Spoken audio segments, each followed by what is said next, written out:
आज चाहे मुझ पे कोई केस चलाए,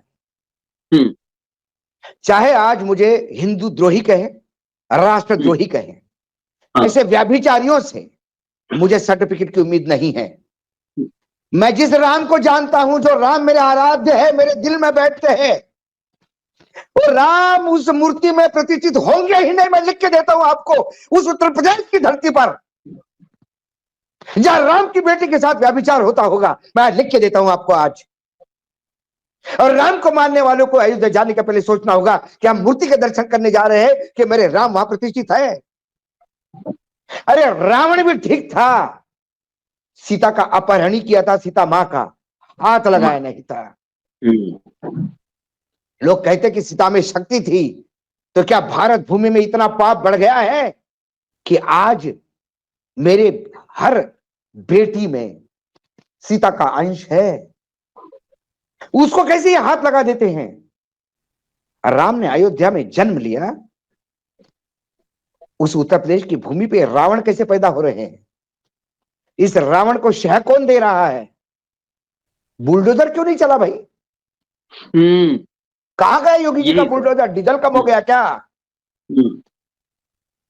और इन तीनों में एक भी कोई अलग धर्म का होता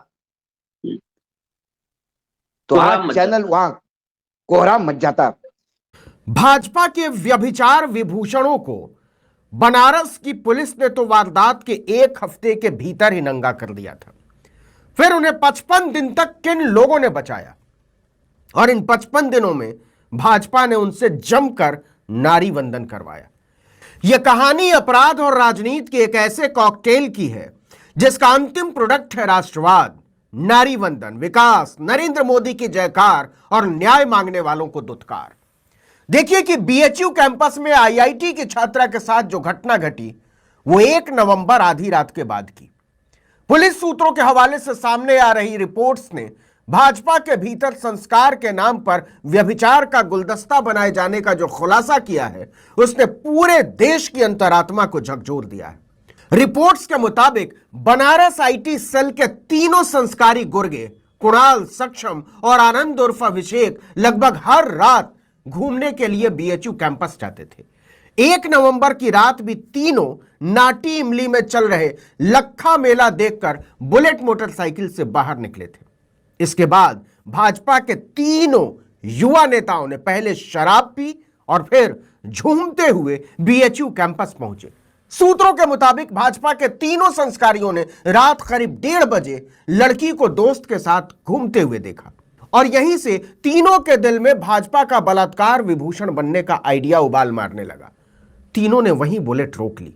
आरोपों के मुताबिक तीनों पीड़ित के दोस्त को मार पीट कर भगा देते हैं और फिर छात्रा के साथ बंदूक की नोक पर भाजपा स्टाइल में संस्कारी जबरदस्ती करने लगते हैं।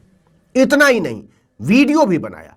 वारदात को अंजाम देने के बाद भाजपा आईटी सेल के तीनों युवा नेता और नरेंद्र मोदी के यशस्वी अनुयायी बीएचयू के हैदराबाद गेट से बाहर निकल जाते हैं। शिकायत मिलते ही वाराणसी पुलिस समझ जाती है कि मामला कितना बड़ा है और जांच में कोताही का अंजाम क्या हो सकता है। लेकिन वारदात कैंपस में हुई थी, इसलिए फूंक फूंक कर कदम रखना जरूरी था। अब यहां से आगे जरा गौर से सुनिएगा, क्योंकि इससे आपको पता चलेगा कि 1 हफ्ते के भीतर मामले का रेशा रेशा खोल देने वाली पुलिस के पास पूरी रिपोर्ट होने के बावजूद भाजपा के बलात्कार विभूषण मध्य प्रदेश के चुनाव में नरेंद्र मोदी के नाम का डंका बजाने की ड्यूटी पर लगा दिए गए थे। दोस्तों, साल के आखिरी दिन जब सब एक दूसरे को नए साल की मुबारकबाद देते हैं, उस दिन बीजेपी को सबसे बड़ी बदनामी का सामना करना पड़ रहा है और मामला संगीन है, सनसनीखेज है। और प्रधानमंत्री मोदी की कंस्टिट्यूएंसी बनारस से जुड़ा है और बनारस में प्रधानमंत्री की पार्टी बीजेपी के लोगों से जुड़ा हुआ है, ऑफिस बेरर से जुड़ा है। दरअसल 2 महीने पहले 1 नवंबर 2023 की रात में मोदी जी के बनारस के सबसे important place BHU IIT campus, the most important address आप कह सकते हैं बनारस का, बीएचयू आईआईटी कैंपस। इसी कैंपस में उसी रात 1 नवंबर की गन पॉइंट पे मोटरसाइकिल से 3 लड़के आए और हॉस्टल की एक आईआईटी स्टूडेंट, बहुत ही मेधावी छात्रा, गन पॉइंट पे उसके साथ दुष्कर्म हुआ और दुष्कर्म के बाद वीडियो बनाया गया, धमकियां दी गई और उसके बाद वहां पर कोहराम मच गया। कल रात इसी मामले में, दुष्कर्म के मामले में 3 लड़कों की गिरफ्तारी हुई, 3 मुलजिमों की गिरफ्तारी हुई और जब उनकी शिनाख्त सामने आई तो तीनों लड़के बीजेपी आईटी सेल के निकले। यानी ये तीनों लड़के वो थे जो अब तक यहाँ बीजेपी आईटी सेल के लिए काम कर रहे थे और जो आप मोदी जी की वाहवाही देखते हैं, इसी वाहवाही में जुटे थे ये लड़के। 3 मुलजिम, तीनों बीजेपी के, बनारस के आईटी सेल के। अब दोस्तों, जो बड़ा सवाल है वो ये नहीं है कि ये जो तीनों मुलजिम थे ये बीजेपी के आईटी सेल के थे, वाराणसी के थे, बनारस के थे। बड़ा सवाल ये है कि ये जो तीनों मुलजिम पकड़े गए, जिन्होंने गन पॉइंट पे बंदूक की नोक पर एक मेधावी छात्रा, आईआईटी की टॉपर छात्रा के साथ दुष्कर्म किया कैंपस में, इनके जो कनेक्शंस हैं, इनके जो संपर्क हैं, इनका जो रसूख है, सबकी कल्पना से परे। ये जो तार हैं, इनके जो संपर्क हैं, ऐसे नेताओं के साथ जुड़े हैं जहां किसी आम आदमी का एक्सेस ही नहीं हो सकता। मिसाल के तौर पर अगर आप आरोपियों की तस्वीरें देखेंगे तो इनकी कई तस्वीरें प्रधानमंत्री मोदी के साथ हैं और ये तस्वीरें इत्मीनान वाली हैं। ये तस्वीरें एक क्लोज रिलेशन जाहिर करती हैं। अगर आप तस्वीर देखें, इनकी तस्वीरें योगी आदित्यनाथ के साथ हैं, 1 to 1, भीड़ में नहीं, चलती हुई भीड़ में नहीं, 1 to 1 सामने सामने सेल्फी ली जा रही हो इत्मीनान के साथ। इनके संबंध इस देश की सबसे ताकतवर मंत्री और मोदी जी की करीबी स्मृति ईरानी के साथ है। इनकी तस्वीरें, इन आरोपियों की तस्वीरें बीजेपी के राष्ट्रीय अध्यक्ष जेपी नड्डा जी के साथ है। और ये जो तस्वीरों का सिलसिला है वाकई बहुत लंबा है और जो तस्वीरों का सिलसिला है ये अंतहीन है, लंबी लिस्ट है। आप जिस नेता की कल्पना करें, यूपी में, दिल्ली में, बीजेपी में, उन सभी के साथ इनकी तस्वीरें हैं। साबित हो गया कि वही भाजपा आरएसएस के लोगों ने उन बच्चियों के साथ जो दुष्कर्म किया था, वो तीनों लोग भारतीय जनता पार्टी के साथ जुड़े हुए। कोई पदाधिकारी है, कोई कार्यकर्ता है, कोई आईटी संयोजक है और कोई एक व्यक्ति उसमें वहां के काशी प्रांत के अध्यक्ष का पीए है। कभी सोचा नहीं था कि साल के पहले ही दिन मुझे ऐसे कार्यक्रम पे बैठना पड़ेगा जिसको मैं निगेटिव थॉट समझता हूं। मैंने सोचा था कि पहले दिन हम कुछ अच्छा कंस्ट्रक्टिव बात करेंगे। देश में तो कई चीजें गलत हो सकती है, लेकिन ये देश के लोग ही है जो आज भी देश को बनाए रखे हैं। अलग अलग तानाशाह आए गए, अलग अलग आक्रांता आए गए, लेकिन आज भी भारतीय संस्कृति में भारतीयत्व इसलिए है इस देश की जनता वैसी। लेकिन आज दुर्भाग्य से पहले साल के पहले दिन का पहला कार्यक्रम मुझे ऐसा लेके आना पड़ा जहां फिर वही गुस्सा, वही नाकारा पुलिस, वही राजनीतिक व्यभिचार, इन तमाम चीजों पे फिर से बोलना होगा जो 2023 में हम वही बोल रहे थे। क्या कहूं मैं, कैसे कहूं कि नया साल शुभ हो जब उस हमारी बेटी को पता पड़ेगा कि उसके व्यभिचारी 1 नवंबर में उसके साथ सामूहिक व्यभिचार होता है। वो फिल्म उतारते हैं, उसे धमकी देते हैं अपलोड करेंगे, लेकिन वो शेरनी थी जो इनके खिलाफ police station, Lanka police station में कंप्लेंट कर गई। उसके बाद लगातार आंदोलन चले, आंदोलनकर्ताओं को पीटा गया, मारा गया। हम न्याय करेंगे। पुलिस डिपार्टमेंट के अब जो अंदर से खबरें छन के आ रही है, 4 नवंबर को, 1 नवंबर को वारदात हुई, 4 नवंबर को तीनों आरोपी चिन्हित हो गए थे। 300 सीसीटीवी का फुटेज खंगाला। सिंहद्वार से वो आते हैं, हैदराबाद गेट से बाहर जाते हैं, बुलेट पे मिला, उसके बाद 0 डाउन हो गए। 1 और 2 और 3 तारीख को बवाल देख के वो लोग मध्य प्रदेश चले गए। ये सब कुछ होते हुए भी 4 तारीख को चिन्हित होने के बाद दिसंबर के आखिरी सप्ताह में क्यों पुलिस उनको पकड़ पाती है? इतने दिनों तक क्यों पुलिस ने उनको छोड़ा? क्या इसलिए कि कुणाल पांडे जो है वो शादीशुदा है और भारतीय जनता पार्टी के पार्षद का दामाद है? क्या इसमें राजनीतिक इंटरफेयर था? क्या इसमें लिपापोती होने का पूरा प्रयास किया गया था? आज भी मुझे इस केस पे कम से कम आशीष जी, मैं आपसे रिक्वेस्ट करूंगा कि आपके बनारस के जो संवाददाता है उनको कहिए कि इस पे लगातार नजर रखे, क्योंकि मुझे आज भी इसमें बू आती है कि इसमें कुछ न्याय होने की उम्मीद कम दिखती है, क्योंकि पुलिस ने उनको न्यायिक हिरासत में भेज दिया। ऐसे घिनौना व्यभिचार करने वाले लोगों को यदि पुलिस अपने कस्टडी में नहीं लेती, उसको न्यायिक हिरासत में भेज देती है, तो क्या जेल में अय्याशी की जैसी सुविधाएं प्राप्त करने के लिए उन्हें भेजे जाते हैं? क्योंकि उत्तर प्रदेश में तो अभी फिलहाल इनके इस केस में तो गवाह भी यही, मुजरिम भी यही और आरोपी भी यही और न्यायाधीश भी यही, ऐसी चीज दिखाई देती है। कुल मिलाकर ये व्यभिचार होते क्यों हैं? कम से कम डर क्यों नहीं है? बलात्कारी जनता पार्टी के संस्कारी नेता और भक्त अब गोदी, मोदी और चड्ढी सबके सब चुप, कोई मुंह नहीं खोलेगा, कोई कुछ नहीं बोलेगा और कुछ होगा भी नहीं, जैसा कि आप जानते हैं।